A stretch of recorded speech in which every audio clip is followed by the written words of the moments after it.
ধন্যবাদ। সম্মানিত উপস্থিতি, আমাদের মাঝে উপস্থিত হয়েছেন জেলা আজিজুল ইসলাম উচ্চ বিদ্যালয়ের একক কমিটির সদস্য জনাব মহিবুর রহমান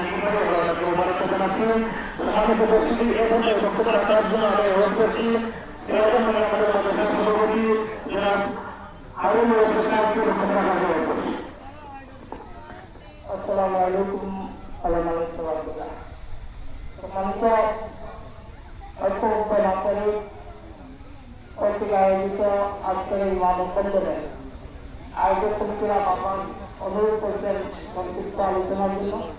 সেই অনুরোধের প্রতি শ্রদ্ধা নিবেদন করে আমি তাদের আজ তথা তাদের প্রতি একাত্মতা ঘোষণা করে এই আওয়াজ তুলে আমি বিদায় নিতে চাই।